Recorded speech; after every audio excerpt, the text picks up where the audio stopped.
Hey everybody, welcome back to another episode of Level Up, where we help you build and grow your dream practice and live your dream lifestyle. We are Kate and Katie with a private practice startup, and Level Up is a series all about you. We come on and answer your most burning questions. So today's question comes from a frequent flyer. Hey, Katie Ziskin, how are you? Katie is a group practice owner up in the Northeast. I do think Connecticut, but I'm not sure. Katie's asking us a question really about helping her staff. How do you help therapists build and grow confidence and connect and build rapport with their clients? And we're really looking at this from like a systemic perspective today. So before we dive into this really great question, Kate? Yes, we want to say thank you to TherapyNotes for their ongoing support and sponsoring this series. If you're in need of an awesome comprehensive EHR, definitely check them out, and you can get your first 2 months for free at therapynotes.com.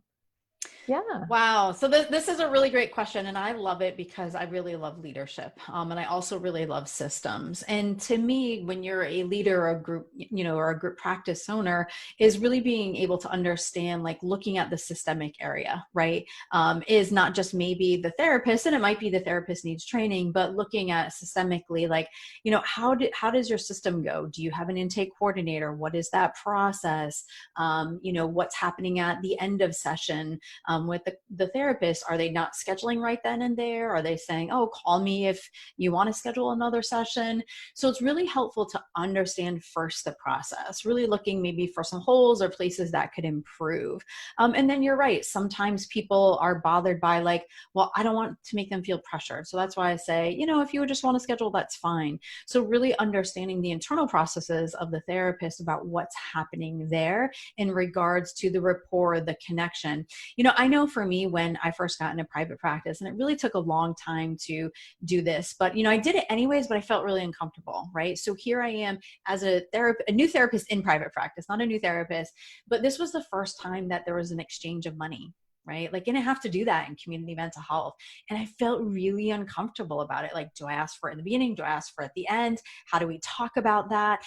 So it was a place that I had to kind of overcome and also make part of the process, build up my value and worth. So there's a lot of that stuff. And the cool thing about business is it illuminates those areas, right, for us to work on. Kate, I know you wanted to share some really good tips as well. Yeah, there's so many different avenues to explore with this, and it would be great to be able to have a conversation with your team member and try to get their perspective on it. What is it that they think might be going on? What's their theory? Do they flat out say that they are not confident and don't really know how to navigate? Are they needing to have more additional training so that they have more confidence in their therapeutic skills and approach?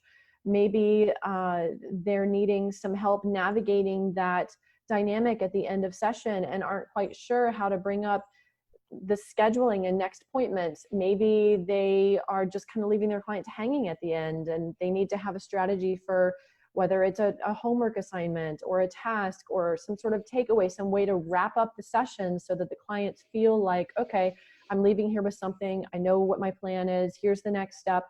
So really, you want to look at it from so many different perspectives. Certainly have an open dialogue with your team member, asking them what they think might be going on and supporting them through that process. Doing some role plays would be helpful. Getting them supervision, whether it's supervision with you or someone else who can help really get down to the nitty gritty of what might be going on there. And like Katie was saying, look at the overarching system and try to pinpoint what might be going on in terms of the overarching system of when a client comes into therapy. Let's walk through the first session, the second session. How do you get from the first to the second session and the third session? And really look at, okay, for retention rates, what's working for these therapists who have greater retention rates, and what's getting in the way for those who really struggle in this area? And how can we figure out what is causing the struggle, get to the bottom of that, and help them and support them through that so that you can boost your retention rates. And it's not just about retaining the clients, it's about the clients getting the most possible help from the therapist that you're referring them to.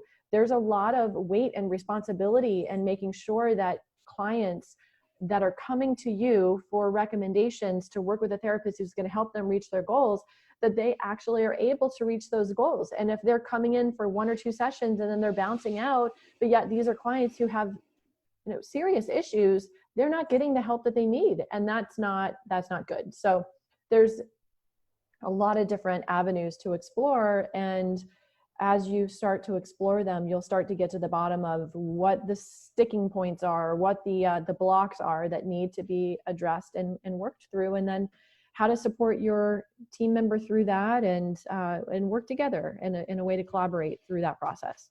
Yeah. And Katie, I would definitely encourage you. Like, I love that Kate talks about the role playing training and really understand, who knows, maybe the therapist, maybe this is not their ideal client, or maybe they thought they wanted to work with adults when they're really more comfortable with children.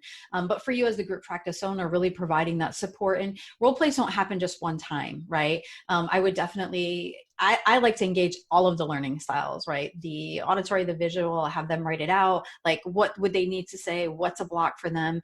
And then do that role play with them, or even engage another team member, but then do follow-up sessions, right? To check their progress, to celebrate their wins, because this is their business journey as well. And you really want to celebrate that and the progress that they're making. And so, doing those check-ins and follow-ups until they really get it. I'm sure that it could be a win-win for everyone all around.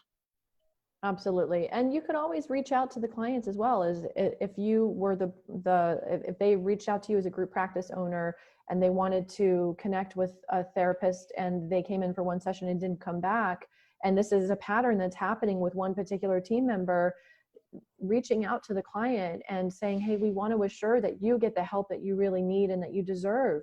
And if it's okay, if you'd be comfortable sharing with me about your experience working with so-and-so, and were you able to get what you needed there? Or was there something that just didn't feel like the right fit? So of course, we don't want to step on any toes and make clients feel uncomfortable in any way. But if you come from a place of care and concern and genuinely wanting them to get help, then you might be able to get a little bit of more feedback from that as well. So best of luck with your group practice. And we hope you guys are finding this series to be valuable. And in the meantime, we're here cheering you on, and we'll look for you on the next video. So stay inspired, and you guys got this. Take care, everybody.